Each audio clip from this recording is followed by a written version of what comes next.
luz, nasce do amor. Então, o Espírito de verdade lá, eu acabei de dizer para vocês, disse o seguinte: Espíritas, amai-vos. Eis o primeiro mandamento.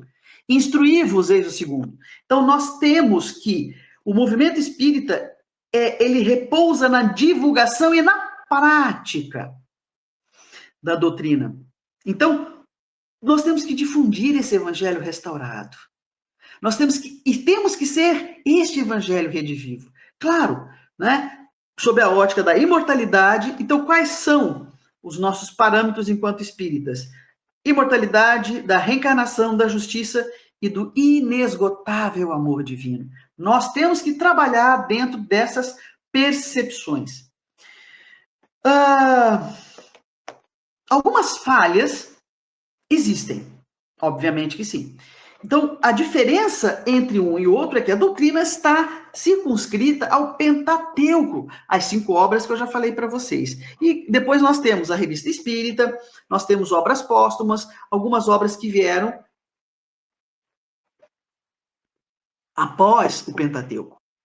E temos as obras do Chico. Gente, Chico era tão sério, né, que tomara que todos nós médiuns, trabalhadores da Seara do Cristo, da doutrina espírita, tivéssemos a mesma responsabilidade e humildade que Chico tinha.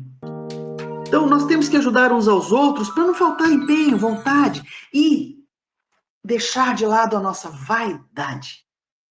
Nós temos que tomar muito cuidado. Muito cuidado. Por que nós temos que ter cuidado? Por que não pode estar centralizado num único indivíduo? Exatamente pela questão das obsessões, das vaidades, do poder. E aí as coisas não vão andar, as coisas não vão mudar. Nós temos que deixar avançar. E temos que ter discernimento para perceber que a doutrina espírita ela não tem. Nós temos algumas características que eu acho muito interessantes que a gente não pode perder.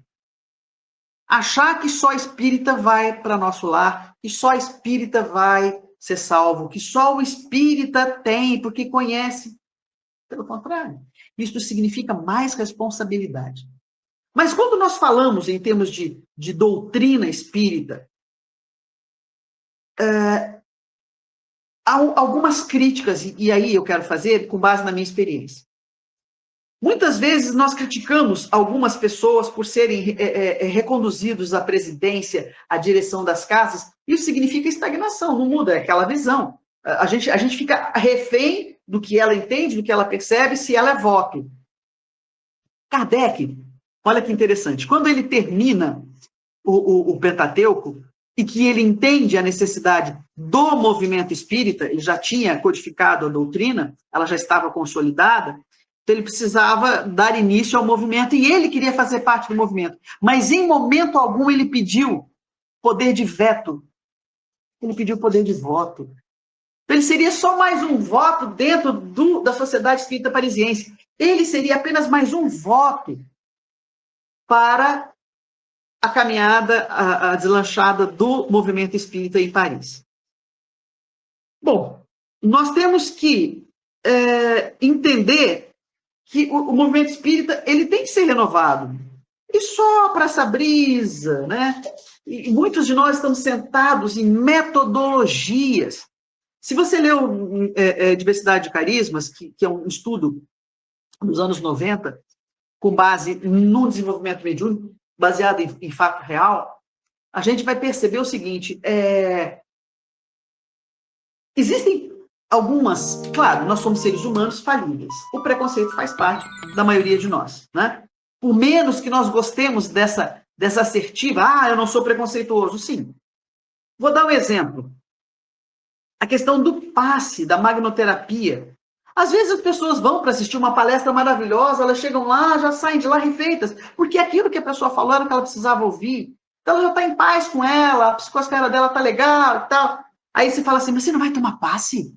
Como não? Ou você está lá na Câmara de Passe, você é um dos passistas da casa, termina todo o trabalho, você pega um colega e fala assim, escuta, me dá um passe aí que eu não estou legal. Isso é falta de estudo. A gente precisa estudar mais. Nós precisamos entender a fluidoterapia, o princípio da magnoterapia, da fluidoterapia. Quando é que ele deve ser? E não é sobre se eu faço assim, se eu faço assim, se eu limpo o campo áurico, se eu coloco uma mão. Eu vou falar algo que é óbvio, né? Que eu sempre falava nos nossos cursos de paz. Não precisa tocar. Não precisa